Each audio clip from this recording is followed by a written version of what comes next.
سینے پر ہاتھ باندھنے کی جو روایت صحیح ابن خزیمہ میں آتی، تو اس کے تعلق سے کچھ لوگ بولتے کہ ناصر الدین البانی نے اس کو ضعیف قرار دیے کہ اس کے اندر محمد بن اسماعیل نام کا جو شخص ہے سند میں، تو وہ شخص ضعیف ہے، تو صحیح ہے کہ؟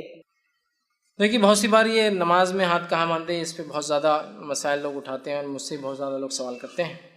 اس معاملے پہ میں یہ کہوں گا کہ اس پر ایک بہت لمبی بحث اور گفتگو جو ہے اس کی ضرورت ہے۔ یہ اتنا آسان نہیں ہے اس چیز کو سمجھ، جیسا کچھ لوگ کہہ دیتے ہیں یہ فلاں فلاں راوی ہے۔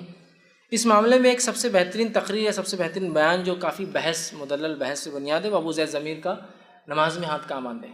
میں کہوں گا کہ آپ اس کو دیکھ لیں، اس میں بہت اچھے سے آپ کو تفصیلات مل جائیں گی، تاکہ مجھے چونکہ ایک درس سے میرے لیے ممکن نہیں کہ میں کسی بھی چیز پر بحث کروں راویوں پر اور اس پر، ہم ایک راوی کو صحیح کہیں گے وہ ضعیف کہہ دیں گے، وہ ضعیف کہیں گے ہم صحیح کہیں گے، تو مسئلہ نہیں، حل نہیں ہے۔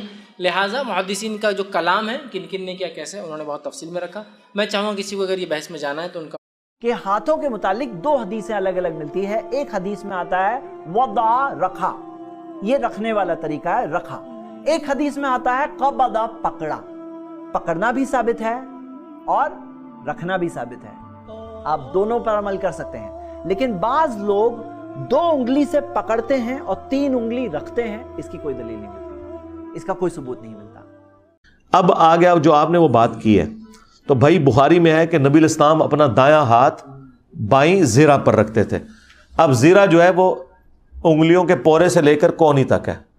اب دایاں ہاتھ بائیں زیرہ پہ رکھنا، اگر یہ ہاتھ میں یوں رکھوں تو یہ زیرہ تک تو نہیں پہنچتا، یوں رکھوں تو زیرہ تک پہنچتا ہے اور پوری زیرہ کور ہوتی ہے۔ اس سے آگے میں رکھ نہیں سکتا، اس سے کم بھی نہیں رکھ سکتا۔ اور یہ جو رکھنا ہے یہ لادہ سے بھی حدیث موجود ہے ابو داؤد میں، سنن نسائی میں، کہ نبی الاسلام نے اپنا دایاں ہاتھ بائیں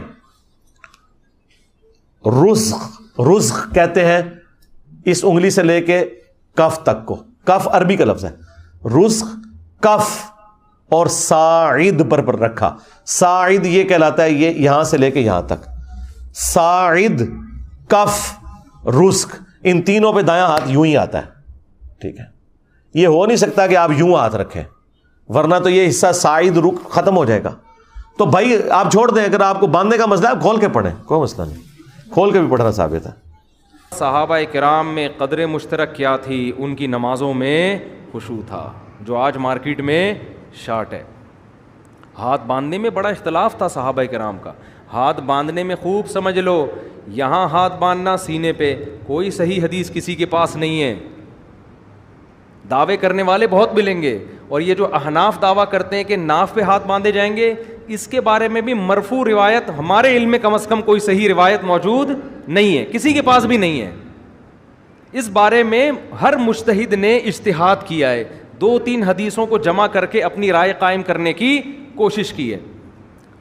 امام ابو حنیفہ کا اپنا ایک انداز ہے، انہوں نے 3-4 روایات کو جمع کر کے ایک کیفیت وضع کی ہے۔ امام شافعی کا اپنا انداز ہے، انہوں نے ایک روایت کو فوکس کیا، اس روایت کے مطابق فتویٰ دیا۔